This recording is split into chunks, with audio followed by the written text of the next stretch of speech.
All right, we are live. This is MC1 Gamer bringing you something, well, a little bit different, but I've been foreshadowing this for a little while. Anybody who's been watching me recently knows that I'm really into Dwarven Forge. And you know what? I've got somebody on with me right now who is the creative director of Dwarven Forge and an old friend of mine, Nate Taylor. Hello, hello, hello. Oh, hey, Nate. Thanks for having me. Oh, thanks for being on. You're in the last week of a big Kickstarter, and it's very exciting. Yeah, exciting that it'll be over. Well, no, it's not over. I'm sure everybody must realize that once the Kickstarter is over, that's when the real business begins, huh? Well, yeah, but the nice thing is at least there's a little breathing room. Like there's, it's all, you know, it's intense when it's all happening. You're kind of you're racing for that final day, and it's just sort of it's relentless. There's a lot, you know. We're just trying to throw fuel. We set this big bonfire, and now we're just trying to throw as much napalm onto it as we can. So once the actual ends, then we can throttle back on the napalm a little bit and just roast marshmallows. Well, I want to ask some questions about not just this Kickstarter, but also Dwarven Forge in general, and try to get some things out there that maybe haven't been asked before. Maybe they have. I mean, you've been on a bunch of shows, and if you've, I'm sure you've decompressed already from Gen Con, or has it just been going from one crazy to the next? No, it's like running a marathon wrapped in another marathon. Great. It's hard. It's hard to decompress because there's just never, there's not a lot of breathing room right now. But also, you didn't really we're sort of going so full tilt there. We also didn't really get to soak it all in. That helps a little bit, but yeah, Gen Con was pretty intense. You were awesome. I was betting with people on whether or not you were going to do another blood smear like you did at the last event, which was awesome. It was. I didn't quite have as many crazy props because we were tighter on time. Like the Kickstarter was live and we had a booth to do. Origins, that we hadn't launched the Kickstarter and we didn't have a booth there, so it was just sort of show up and run the game. So I had a little more prep, and I also didn't want to get any blood on the prototypes. Like these forests were super precious. They were, right down to the wire. Like, and it looked amazing. It absolutely looked amazing. I can't wait to actually get that in my hand. Which I'll have to wait. I'll have to wait a year. Okay, just like everyone else. But I don't know if you ever watched the replay of that. You may not have had the time, but I think when you first did the blood smear, there we go. I think you scared Perkins. Well, I dripped blood on him, which he didn't seem too fond of. Yeah, well, put that on your bucket list. I mean, you'd rather cross that off. Yeah, watching him gently try and get blood off his arm. Yeah. So this, I wanted. He was quite ready for all the shenanigans that went down in that Origins stream. They were, over a beer and offline. I like to hear those stories. I'm sure there's a few things that probably are not able to be broadcast. Maybe. So, just to give a bit of background, I mean, I think anybody who's done any kind of tabletop RPGing or whatnot would probably know the name Dwarven Forge, but there's a real history with Dwarven Forge, and a lot of things have changed over the time since I first heard about the what Dwarven Forge does, and maybe we can get really quickly a little bit of the evolution, because it's an interesting arc that carries us from the point of when you just were doing packs with just corridors or floors or doors, and to the point now where you're doing really themed encounters, and you're doing themed Kickstarters. Well, here the history of Dwarven Forge is chronicled pretty well in the Dwarvenaut here, which is available for purchase on Blu-ray, where fine Blu-rays are sold. Nice. And also it's on Netflix. But it's sort of the big, it started in the basement of his parents' house, making dungeons. A lone troglodyte in the darkness, just trying to make beautiful art that would blow people's minds, and it did. And now it's grown to, we're a full-blown company, and with a pretty large team and multiple sculptors, and theoretically we're going to even launch multiple projects this year. Are we going to get some beans? Are we going to get some we've been talking about this minis Kickstarter for a while, and hopefully we can get that launched before the year's out. It'll be small. I mean, anything compared to this is small, but you know, 20 or 30 minis or something, but pre-painted, and a lot of options. I don't know. Do you think people would be interested in unpainted metal, or should we just stick to Dwarvenite? Well, it depends on what you're looking to do. If it's unpainted metal, I think there's two things that we'd have to think about. Wow, we're gonna do a little brainstorming here. The first thing I would think about is if you're painting it, what's the process to adhere the paint to it? But the second thing I would think of is the options for lots more magnetization, which really could be very, very powerful. But yeah, well, I mean, you can magnetize anything. You just stick a magnet on the bottom of it. Yeah, I guess you could. Same process you're doing now. In theory, is people like collectors might want to paint. I want to have crisp metal ones to paint or something. I don't know. But I think our big market is selling painted, because that's not a lot of people are selling painted minis. But let's see how it goes. But anyway, so we and then last year was sort of the big revelation. We were putting together the compositions, and the team was like, "This box of corners is boring. Like, what else you got?" And so the gauntlet was thrown, and I don't know, 3 weeks before the Kickstarter, I cobbled together this crazy 12-foot dungeon that suddenly became the Kickstarter, and that was sort of a big transition for us from a bucket of corners to, oh, these are full-blown encounters that have have stats written and kind of everything you need for an adventure, and such a really interesting collection of parts. And I think we've taken that even further this year with breaking them down into sub packs, so it's even easier to get.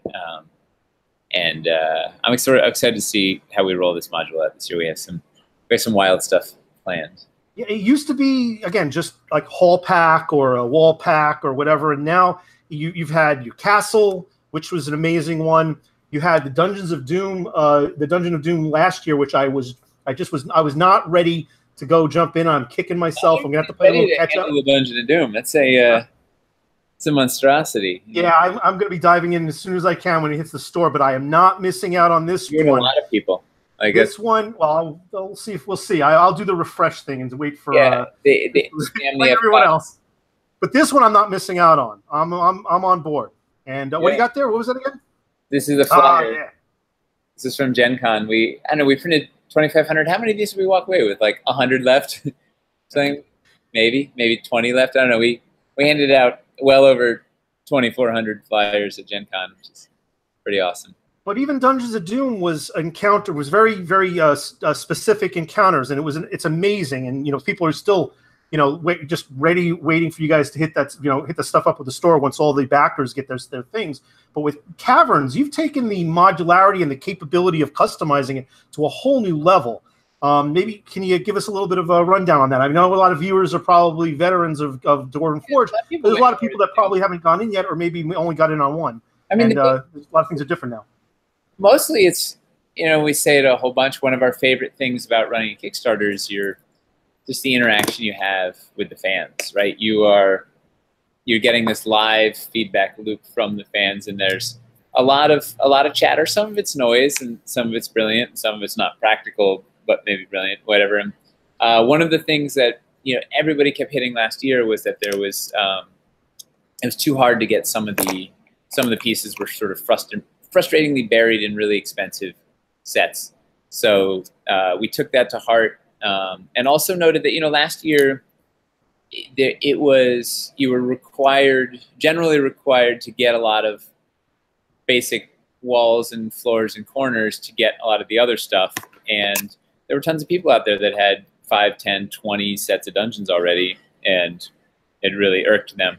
So we tried really hard this year to dodge both those pitfalls and give people ways to get the new stuff without a lot of repeats. If there's tons of people with lots and lots of cavern sets. You've got cavern sets. I do. Somebody's got 20 cavern sets. Somebody's got 10. We didn't want people to have to repeat all those pieces a bunch, and also wanted them to be able to just cherry pick. If they see that cool suspension bridge, they don't want to have to buy a $500 thing to get it. We want to let them get that. So that was sort of the big shift this year. It's interestingly enough, it's been hard. It's been confusing for some people. I don't know how we can sort of explain it more clearly, but it's been one of the challenges is that every time you change stuff, it takes a little while for people to acclimate to it, whatever. But yeah, I was a little confused myself when I first looked at it, just because I hadn't gone in on one of the Kickstarters since there was a little more, it was a little more basic. But you put out a video and you put out some instructions on the main page, and once I saw that, and of course, well, that's the beyond difference. that, the community is amazing. Oh yeah, community is great. You go and you get involved in the forums or on the Kickstarter page. There are an army of people that are diehard Dwarven Forgers that are really they're like the unsung heroes of these Kickstarters. Well, the problem though is a lot of people don't read or don't they won't watch the video, they don't read the text, they don't whatever, they just sort of just go in the comments and say, yeah, this doesn't make sense, and leave or whatever. So I guess they're not going to be our backers. But yeah, we have the best group of fanatical followers in the world. We got to see it in GenCon. We got to really see it in full force because every day people were bringing us various offerings. Chocolate, homemade. This Padme's lover, Mike, would bring us beer every day that he'd brewed, different beers. He's like a super beer geek and like has artisanal hops that his great grandfather had passed down to him, and all this nice. It was like I guess it's heirloom, not artisanal, but whatever. It was artisanal beer. It was amazing. People with chocolate. People bring their kids. I mean, they didn't give us their kids. There was there's child sacrifices there. But no, it's really fun to see all the support and the gifts and the wild eyes of like, oh my God, you guys have done this again. What is this? And I had a buddy that was down there. They enable us. They're the ones that just keep making us push it even further. Every time they show up and kind of like throw more napalm on the fire, we're like, okay, well, I guess we'll keep going crazier and crazier. Well, if they keep buying it and pledging for it, why not? Of course, you're going to make more. Yeah. I had a buddy that went to Gen Con. I wasn't able to go this year, although I will be going next year. And I told him to check out the booth and look you up. And he said he couldn't even get to the booth when I tried to go. He said there was a mob around the place every time he tried to go over there.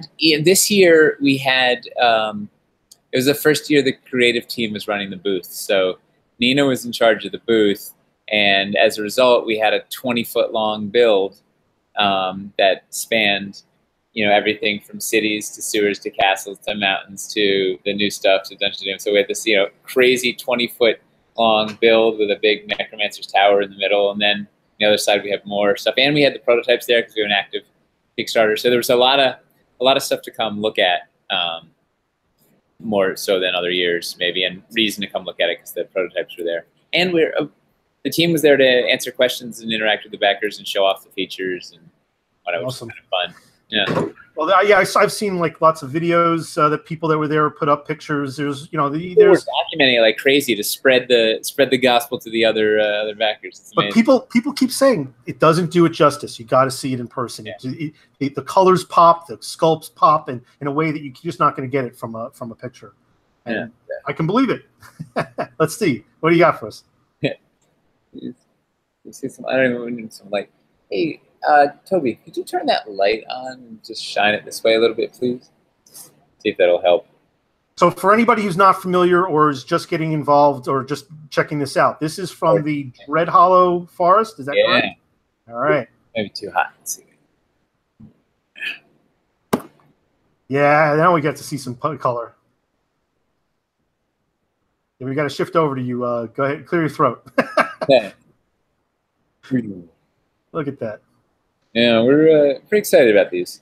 We have a composition. We're frantically trying to get the graphics done and get the composition up soon.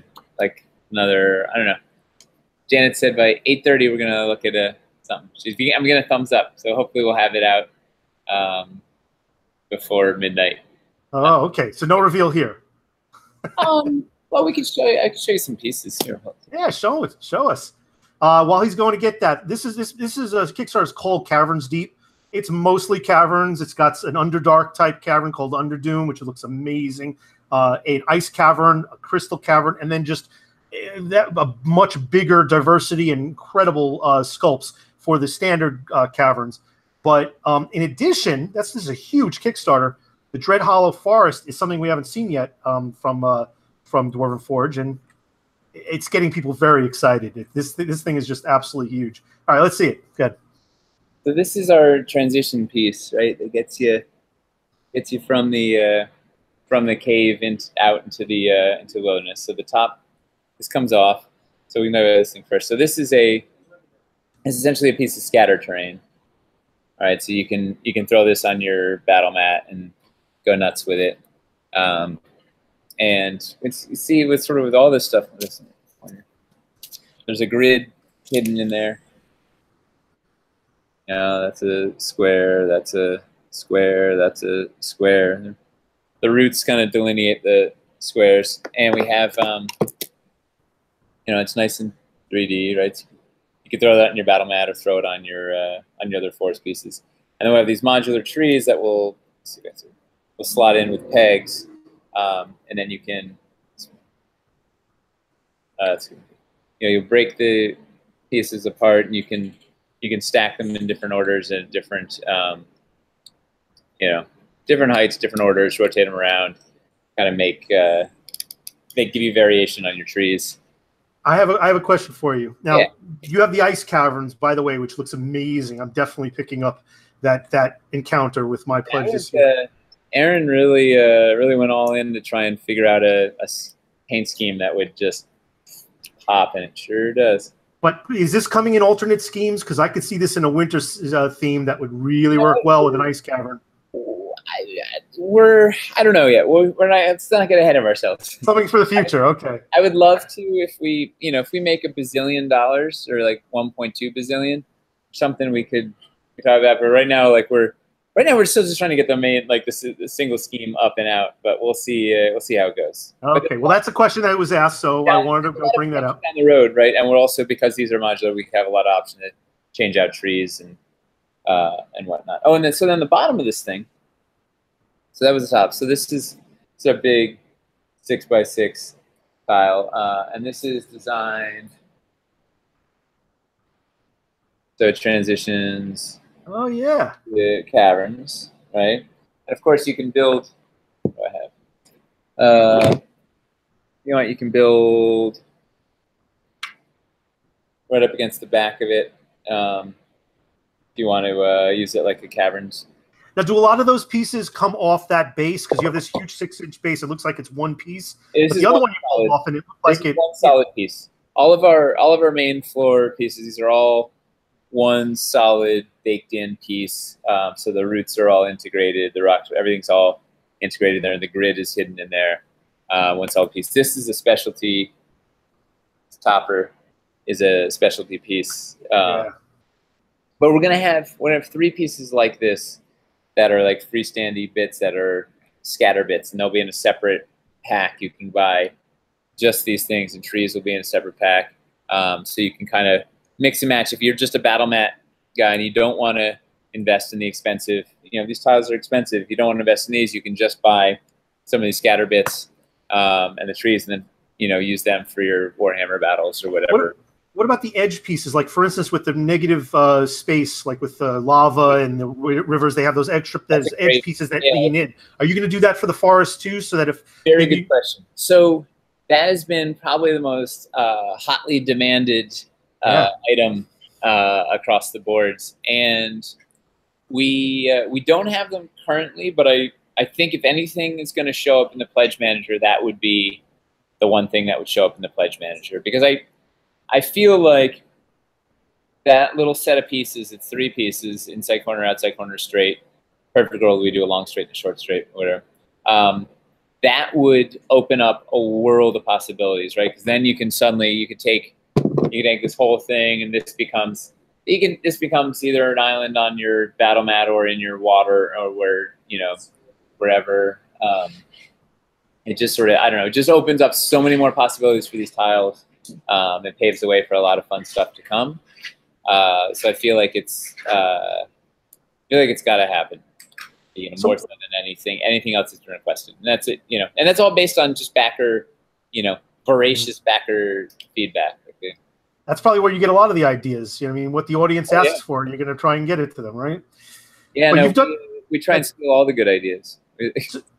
So you've done a lot of interesting videos, and you just started doing these narrative ones, which are hysterical. You like those, right? Oh my God, that was so funny. The one with the Mercer today. Who was the line? There was a couple of good ones. He had a really good time doing that too. Like he thought it was hilarious. I love the cutoff right before he was about to mention Critical Role or GMing or whatever. And then I gave him at GenCon after a game. I gave him the miniature, the decapitated miniature with a bloody stump for a head to him as a souvenir. They could take that one home. Very cool. Maybe to other people that would be disturbing, but. Oh, come on! It's a figure of you. I mean, that's awesome. Prototype with his head cut off. It's like, he's a good sport, though. You've been doing a lot of different videos. You've done a lot of how-to videos. They become a lot more intricate. They seem to be just a basic part of the Kickstarter now. Last year you had a whole series of that too. I think you did the same thing with Castle, if I remember correctly. They're great, and they really give you an idea of the versatility. I love the way you show all the different options and the way you could build everything, how modular it is. But I'm curious, and this is something I don't know if you've talked about. I'm really interested in how you and the team go about the plan and the design for all that modularity, because clearly you're looking for a variety of different ways to position these pieces. Yeah. Well, sorry, I missed the tail end of the question. Stefano came in. Stefano, you want to say hi to the camera? Yeah, bring him on. Yeah. Oh, MC1 Gamer. You can't say his real name. It's Mitch. It's a secret. He's a secret identity. Hey there, Stefano. Hey. How are you? He's the secret agent? What? Yeah, he's a secret agent. I don't know if I'm incognito. What is this, an interview? What is Yeah. Sure, we're promoting Caverns Deep. It's up to no good, right? It's an old LARP buddy. Oh, wow. We go way Okay. back. Well, okay, we're very busy downstairs getting ready for the art of Dwarven Forge show. Tell him about it. The art of Dwarven Forge. We're going to show all kinds of beans down and sculptures that we did and drawings and artwork, all for Mithras. We're going to show it downstairs. The grand opening is this Friday at 5 p.m. to like 9 p.m. Really? Bogart here in Brooklyn, Bushwick. I'm just across the river. Maybe I'll pop over. You got to come over. I would love to. Free beer. Free beer? Free beer and miniatures. I mean, not free miniatures. You can see miniatures while you're drinking the free beer. Free beer is enough. Yeah. So, the question I was asking you before, is Nate still there, or did he take off?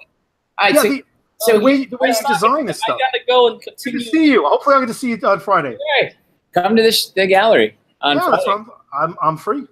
So it takes an enormous amount of time to sculpt any of this stuff, right? Like this thing like takes forever, right? That's like, I don't know, a week and a half of sculpting, something crazy. So before we commit to clay, first I do sketches, like 2D sketches, like what's on the board there, right? And then that's not a secret board or anything, is it? Everything's been revealed on there. Okay. Yeah. So then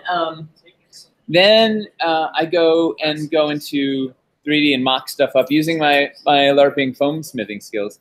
Mock stuff up in 3D with foam. So where is this?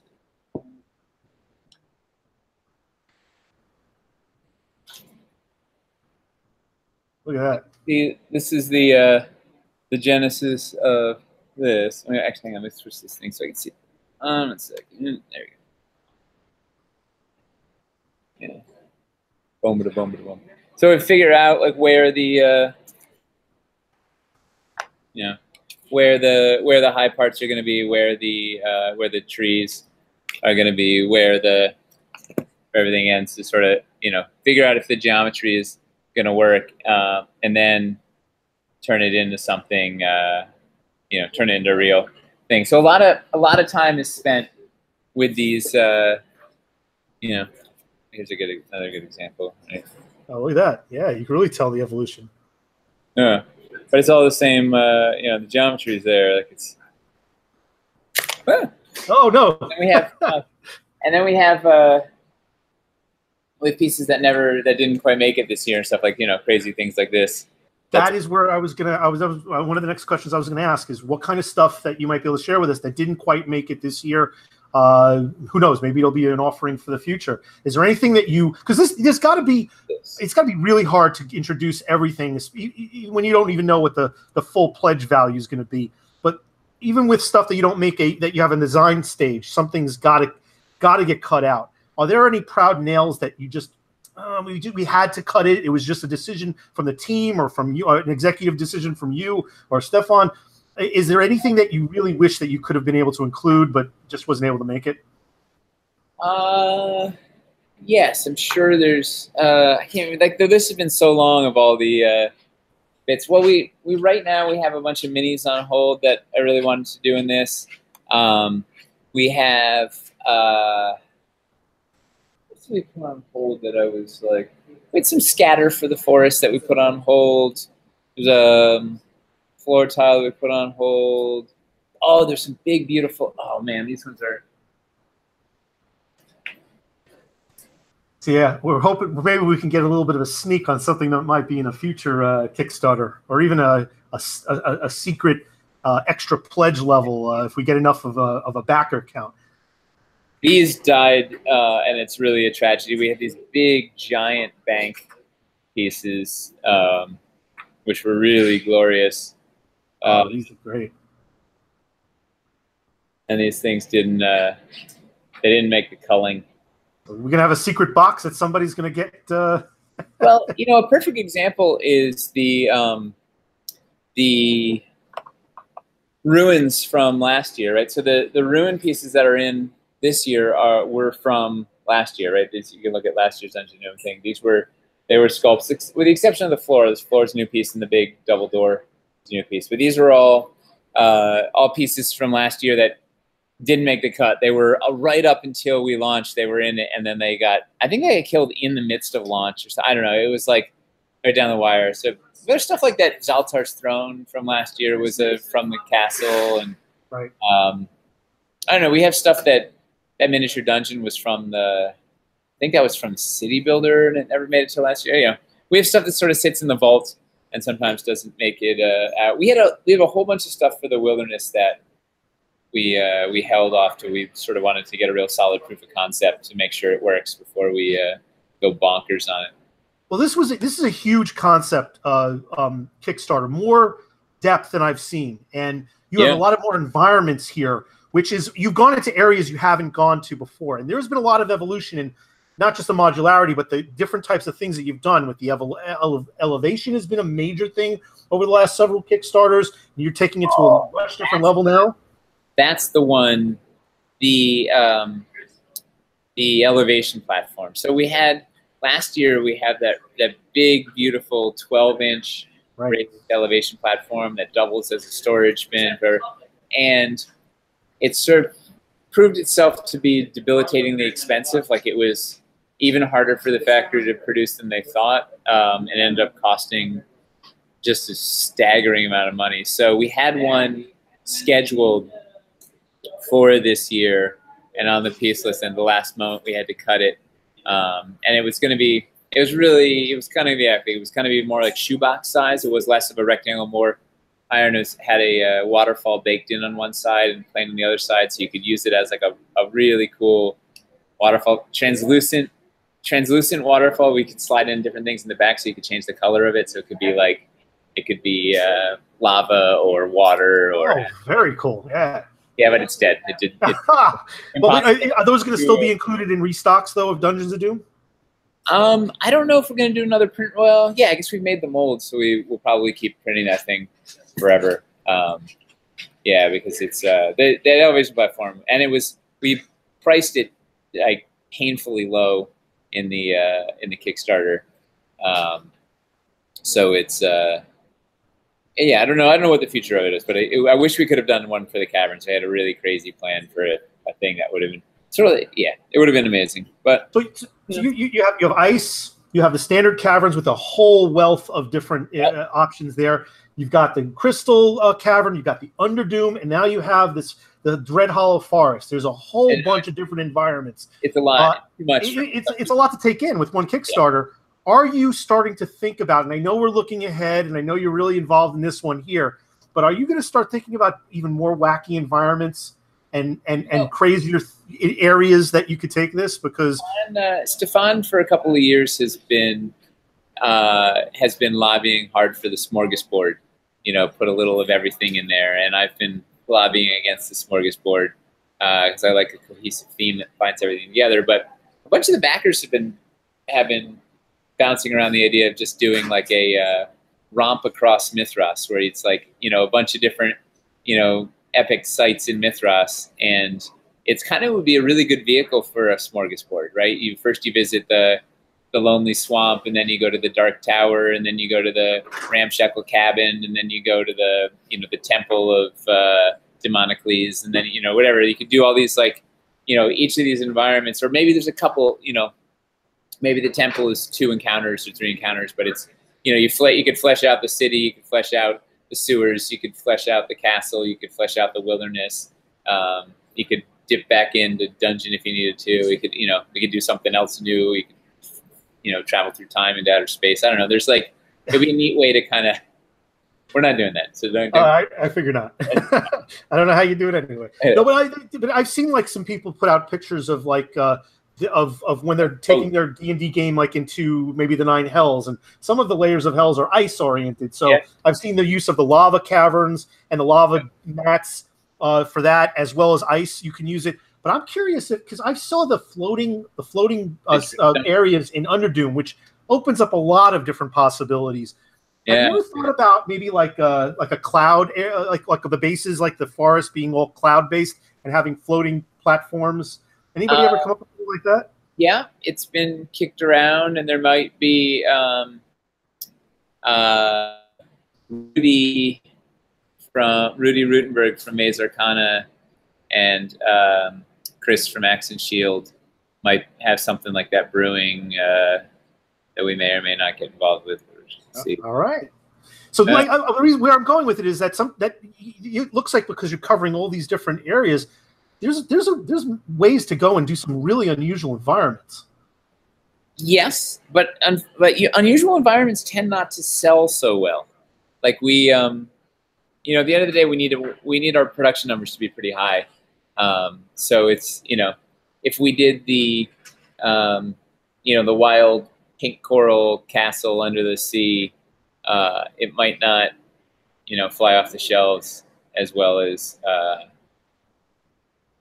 the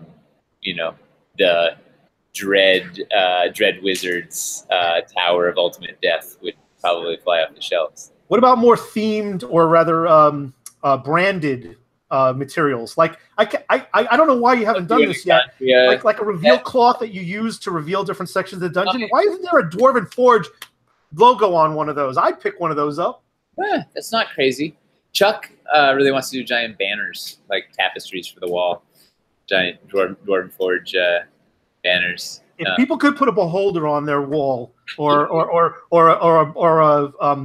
an Illithid, a mind flayer, they could put a banner for Dwarven Forge. I'm sure. I think it's just bandwidth. Like we run out of there's just only so much that we can. I don't know. There's only so much we can kick out there. Like we have 1,001 ideas, but there's only so much waking hours.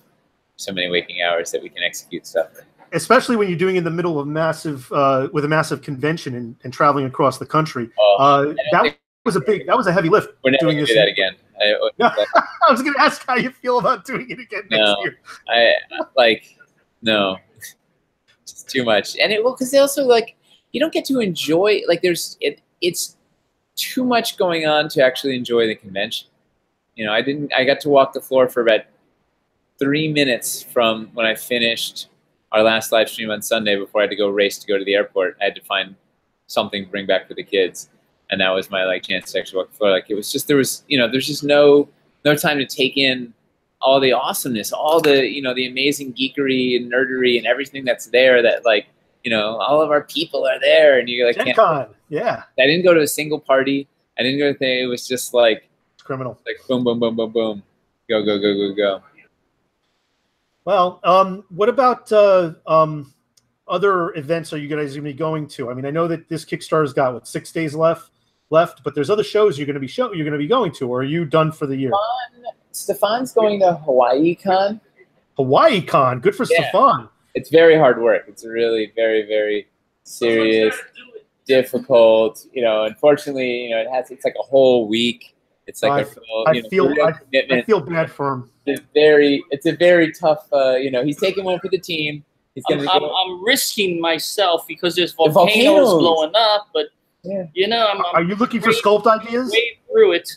Hope that the island doesn't sink and that lava rocks don't fall on me. You know, don't worry. I'm doing it for you guys out there. I'm gonna go. You're so selfless. Yes, yes. This great sacrifice requires great bravery. I go lie on the beach. No, I mean. Well, we can't lose you, Stefan. We got to make sure that the Dwarven Forge lives on. We're going to do a Twitch thing there. Oh yeah, there's a big stream at GameholeCon, right? You've got a Gary Con. crazy live stream. And, I don't know what else. We're right now. It's just trying to get through these next 6 days, finish strong, and go to sleep. And it looks like, correct me if I'm wrong, there usually is a big surge in the last like 3 or 4 or 5 days. Is that correct? Yeah, we made, what did I figure out? It was, I don't know, something like we made $1 million in the last 4 days or something of Kickstarter last year. At 800 or 900,000 in the last 48 hours. And we got another, you know, I think we got 1,200 backers in the last week or something. So yeah, no, there's definitely surge potential. So here's surge potential right here. Liam O'Brien from Critical Role wants to know if the forest that we played on in any of these pledges. Now I'm going to put on my reading glasses because I want to see if we get any questions from the group, from the watchers, the viewers. What do you got there? You're reading from. I'm just telling Liam that the forest is coming tonight. We're working on it as best as we can. That'll bump us up a couple something. Liam. Oh, I'm sure. He's got kids too, so it's like a double. He's double dipping. Oh yeah. Yeah. Oh, my son still plays with the stuff I mean, he when I took the Lizardmen to use in one of my campaign games. Yeah, you came to visit the studio. That was great. It was phenomenal. He loved it. He couldn't believe that he was sitting there when you were filming. But he still has those Lizardmen and obviously the pieces. And every time I use them, he's like, "Oh, you're borrowing my Lizardmen." My Lizardmen. There You're never getting them back, man. They're like done for. Wait, let me see this picture of. Do I even have it? Yeah, this was the other morning. Oh, you can see it. No, it's fine. Where Grayson was building. Yeah, this is what my son built. Oh, how old is he now? At the breakfast table. He's 6. Nice. Yeah. A little wild use of puzzle floor. And very cool. So we got some votes here for an airship. People want to see an airship. Talk to Rudy. So are we going to see some more Dwarven in the Dwarven Forge in the future? I'd like to see like a full-on Dwarven hall. Now you can do that with Dungeons & Doom. You can. I love the little the doors, the double doors that you have for one of the glorious, right? Encounters this year. So here was the. I'm gonna spill more beans here. That's what I was hoping for. Beans. So originally, when we were talking about the caverns, it was going to culminate in the crazy Dwarven Vault, and which was kind of wildly specific, and it was Stefan got wild-eyed and envisioning encrusted in gemstones and crazy geometry and all this, whatever, and it started turning into this wild, elaborate thing, and they're like, well, wilderness would be, a more, blazing some new ground that's kind of expands our horizons in a better way. So then we're talking about, well, maybe we'd do that as a resin thing, and bring back do a resin set after it's been a while and whatever. So that was sort of we throttled back on Dwarven stuff to sort of hold it for, if it happens, it would be like a crazy limited edition resin thing. Just as a throwback, or are there advantages to resin that's over the Dwarvenite? Just detail. It's it's detail and it's more collectory, and it's the kind of thing you want to just have drenched in gemstones and intricate carvings, and especially something like that, it could really hold all those little bits and whatnot. I don't know, just because it feels more dwarven, it's heavier and it's like feels more like thing. I don't know. So we'll see if that comes to pass. But that was sort of what happened. I got a couple of questions from the group here. Somebody had asked, Dragonscarn asked, will the crystal caverns be available in the basic cavern color? So that has been a huge demand from backers, and so we're absolutely going to make that happen. Right. Yeah, we go. There's some beans. Tomorrow. Yeah. No, it's you know what, those crystal caverns are so damn cool, and we want everybody to be able to use them, and not everybody can commit to a full Underdoom run. So we want to give them to you so you can integrate them with your other. Like maybe you've got a whole bunch of Kickstarter 2 caverns and you just want some crystals and that's it. Like we want you to be able to get that because they're ridiculous and they're all downstairs because I'm set up. I'm going to shoot the walkthrough after we get done with this. Awesome. Well, I want to tell you, if you do it in the standard colors, that's going to be. I'm just going to have to add some more to my pledge because I'm definitely going to grab that. Those things are out of control. They're and I think they're as expensive as they are. I think they're underpriced for the electricals. So I don't know. So I would jump on them because they're going to go up after the campaign. On that note, anybody who, first of all, it's not just the availability, that anybody who's on the fence about this Kickstarter or any Dwarven Forge Kickstarters, the availability is one issue. For instance, I missed out on Dungeons&Dragons last year, and I'm going to be scrambling like a lot of other people to get it this year. But the pricing is different too. Yeah, so, pricing is lower, but the availability is really the biggie because this is like,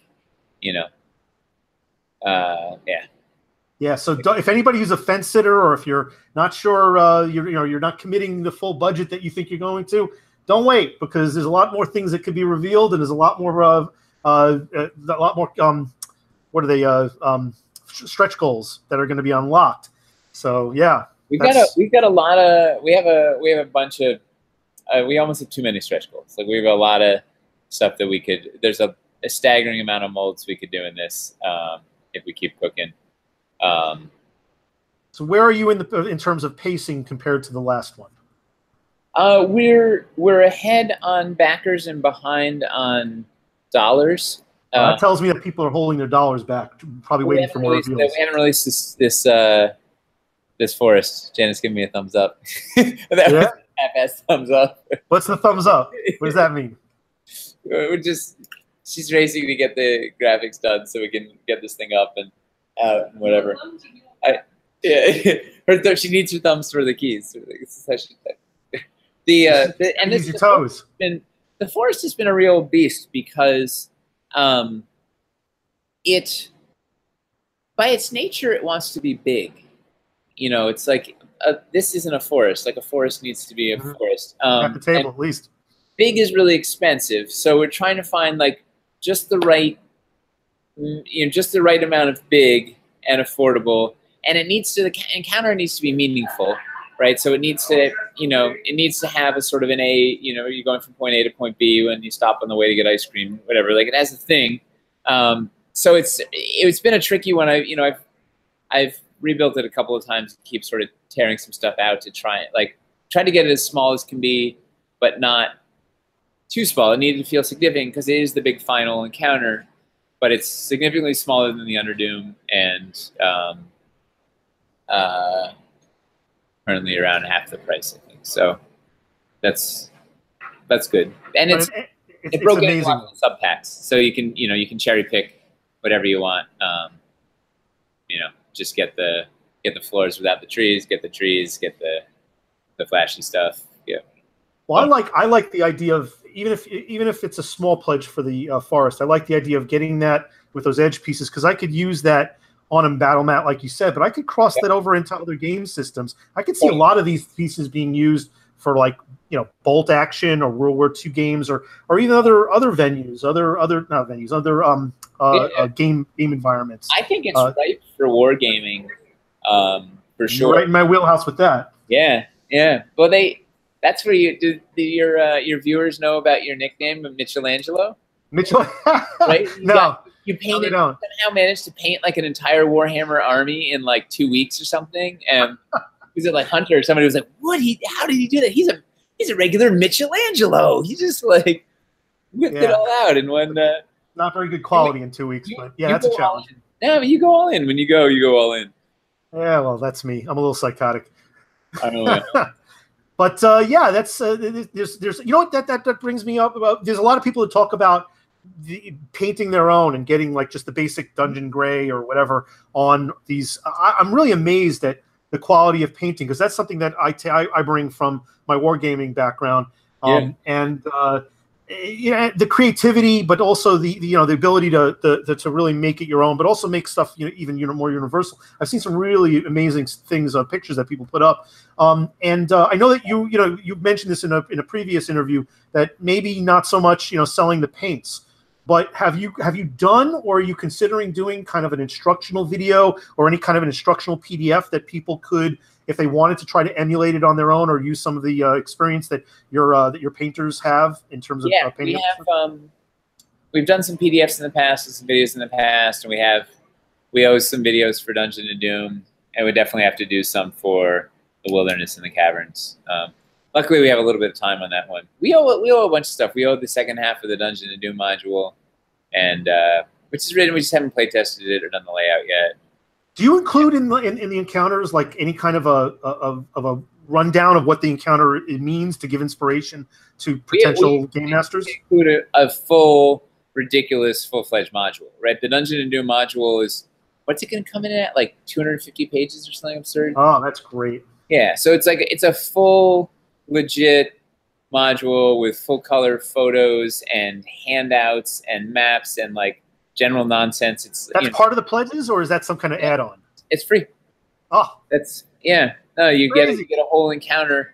You get the whole thing, and anybody pledges gets the whole kit and caboodle. And then you can run it as is. You can do whatever you want. You can put some of those rooms in your dungeon. You can tear them out. You can ignore it altogether, but we'll give it to you. Because it's a neat experience, right? To be able to have the module describe exactly what you're seeing on the table. It's the ultimate immersion. We're offering something that nobody else in the world can offer.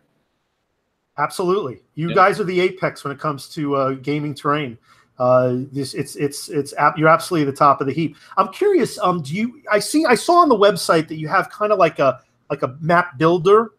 But do you have like an app or anything, or is there any kind of a thing that you have planned that can help people remember their builds? Or because the builds are not just flat, just for like a regular map, two-dimensional on a PDF. There's multiple layers. It's like a Lego set, but Lego on. It needs an overhaul, and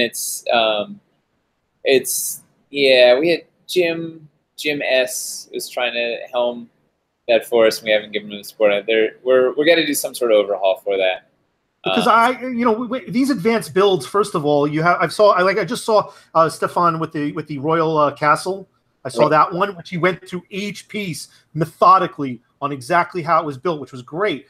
But it would be also nice if, let's say I built my own custom for the caverns. Once I get my pledge to Caverns Deep, I'd like to record it so I could rebuild it maybe in a future session, for example. Yeah, I don't know. It's bandwidth. It would be great to have, and we're just hurting on bandwidth. But we could, I don't know. One of our MVP backers is connected to Doug. Is connected to Campaign Cartographer and is trying to lobby for us to do a tile set with those guys. So then you could you could build it in Campaign Cartographer and keep a record and whatever or something. I don't know. There's some options, but. All right. Well, you guys are thinking about it, so once it's done, we'll all be knowing about it, right? Yeah. All right. Look, I know you're busy as hell, and I know you got a lot of stuff. A couple of videos, nothing, no bigs. I'd love to sit on and chat with you, for forever, but I know that this is crunch time. What can you show me or show the audience rather, before we cut out? What kind of little thing can you leave us with? All right. How about this? He didn't say please though. Oh, please. How about What's the magic word? Money. Money. Yeah, how about more back of this? Okay, here we go. Let's see if I can, it's a little tight. Some of our prototypes, you may have noticed, are a little tight. All right, so let's say you're exploring in this thing, and suddenly blip, blip, blip, blip, blip, blip, blip. What is that, slime? I can't... Yeah, crease, secretion, slime. Oh, nice. You know, whatever you want to make of it. You need to have that with glow-in-the-dark paint. Or, of course, an LED, right? Yeah, that gross. We have the largest collection of gross stuff in this Kickstarter. We pushed the grossometer is just, you know. Oh, I love the was it gibbering mouth or the bottom of the gibbering mouth pit is like, I can't wait to get my hands on that. That's gonna be great. I could see some really interesting encounters falling into that pit. Yeah, it's gonna be a fun one. And we still have a few tricks up our sleeve. You know, great! I can't wait to see it. Press 2 million. There's things start getting really lively. So yeah, again, anybody who's viewing, if you haven't jumped in on a Dwarven Forge Kickstarter before, if you're thinking about it, if you've done one of those exploratory pledges and you're waiting for more reveals to get your dollars in, put it. The quicker we get the reveals, you know, the more that's going to fuel, you know, people. You got it. Don't wait. Don't do what I did last year and then miss out. That's first of all. Yeah, don't miss out. All right. Any last words, Nate, before we send you back to your? Thanks for hanging out, and we're gonna get Dread Hollow out tonight, shortly. Yeah. What are we getting tonight? Oh, I got 2 thumbs up from Janet. It's just like the best. You know, she plays a monk, so 2 thumbs up is like deadly. She can kill someone with that. Like... So are we getting pricing tonight, or are we just gonna get some the video? Yeah, you get the pricing. No video yet. We haven't done the walkthrough. We're gonna hold the pricing, the encounter, the add-ons, the whole kit and caboodles. Awesome. All right, guys, everybody watching, if you're wondering what the pricing breakdown is going to be on Dread Hollow, keep an eye out tonight. That's going to be coming sometime before what, midnight? Yeah, sometime between now and midnight. Awesome. Eastern. Nate, thanks for coming on. I'm sure we'll do it again for future ones. You know, again, best of luck to you and the crew. You guys are amazing. Hope this ends with you know, we need another $1 million onto the pledge. The Dwarven Army's on point. We got this thing. All right, later. All right. Thank you, everybody, for tuning in. And there's more content coming, certainly both from wargaming and from role-playing standpoints. Thanks for tuning in, everybody. Have a great day.